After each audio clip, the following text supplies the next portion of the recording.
So next, starting with the next chapter, ammonia. In the study of compounds, our next chapter will be ammonia. You must understand that this chapter ammonia and the earlier chapter hydrogen chloride are in maximum times opposite to each other.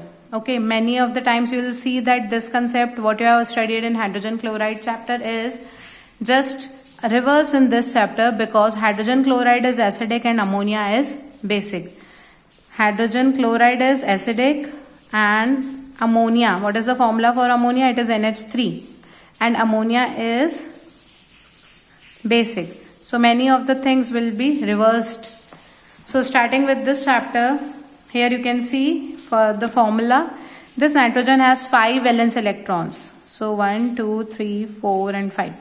They are combining with 3 hydrogen. Each hydrogen has 1 valence electron. So what will happen? They will form a bond here. You can see this nitrogen 1, 2, 3, 4, 5, 6, 7, 8. Its octet is complete, and for hydrogen 1, 2, 1, 2, 1, 2. Its duplet is complete. So this is a stable molecule now.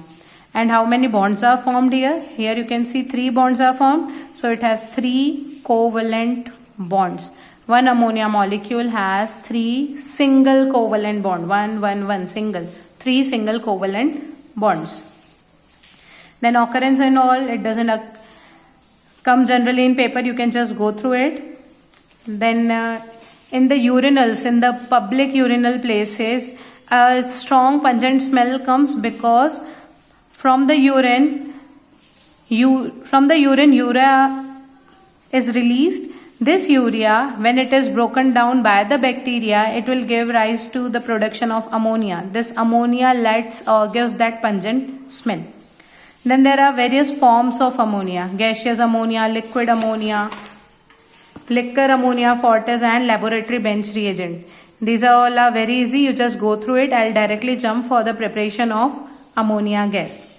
For the preparation of ammonia gas, you can see that what you need to take is, you need to take any ammonium salt, clear? And you need to combine it with an alkali. Alkali is a soluble base.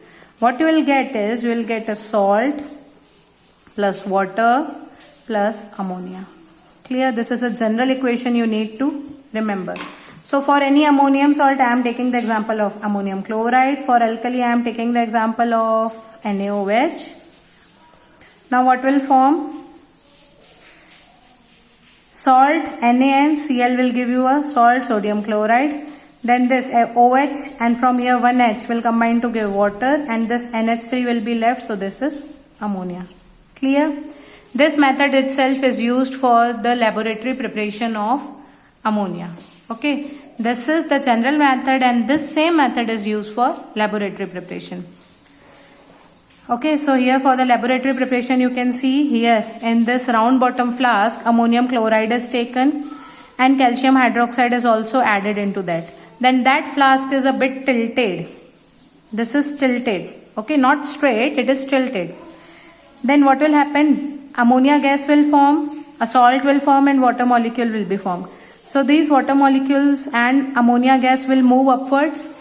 Here quicklime is kept. Quicklime is a drying and dehydrating agent. It will absorb the water and it will let the dry ammonia gas move upwards. Here the ammonia gas is collected by downward displacement of air. Because ammonia is lighter, air is moving downwards, ammonia is upwards. So ammonia is collected by downwards displacement of air because the air is moving downwards.